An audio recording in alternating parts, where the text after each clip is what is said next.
Manifestasi kasih Allah. Barang siapa tidak mengasihi, ia tidak mengenal Allah, sebab Allah adalah kasih.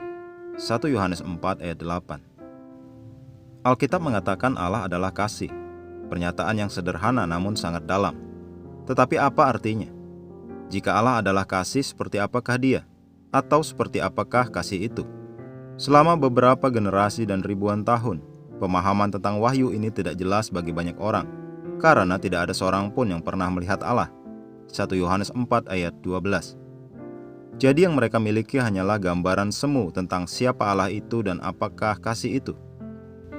Tetapi kemudian datanglah Yesus yang berkata, "Barang siapa telah melihat aku, ia telah melihat Bapa." Yohanes 14 ayat 9. Yesus adalah Allah yang bermanifestasi dalam daging. 1 Timotius 3 ayat 16. Ketika Dia berjalan di jalan-jalan Galilea, Dia adalah perwujudan manifestasi dari kasih Allah. 1 Yohanes 4 ayat 9 mengatakan, "Dalam hal inilah kasih Allah dinyatakan di tengah-tengah kita, yaitu bahwa Allah telah mengutus anaknya yang tunggal ke dalam dunia, supaya kita hidup olehnya." Yesus adalah kasih Allah yang dinyatakan kepada kita. Dia adalah kasih yang menjadi daging. Itu salah satu hal paling luar biasa yang pernah saya temukan, dan itu datang kepada saya seperti sebuah penglihatan. Saya melihat kasih berjalan seperti seorang manusia di depan saya dalam pribadi Yesus Kristus. Sungguh Yesus adalah gambaran sempurna tentang kasih. Apakah ada selain itu?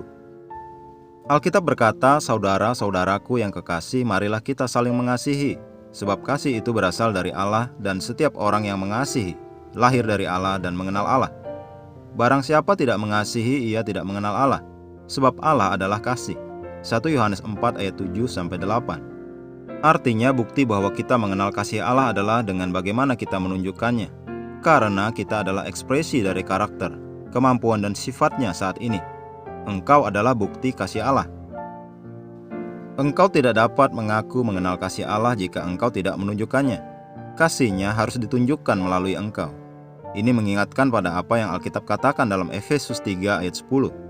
Dengan maksud supaya sekarang pelbagai hikmat Allah diberitahukan oleh gereja kepada pemerintah-pemerintah dan penguasa-penguasa di sorga. Efesus 3 ayat 10. Ini adalah rencana Allah, impiannya, yaitu untuk memanifestasikan dirinya, kasihnya, keunggulan dan hikmat ilahinya melalui gereja.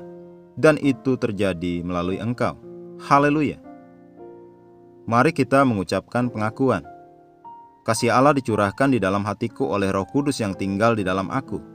Kasihnya setiap hari dinyatakan dalam diriku, karena aku adalah bukti kasihnya, ekspresi dari karakter, kemampuan dan sifatnya, dalam nama Yesus. Amin.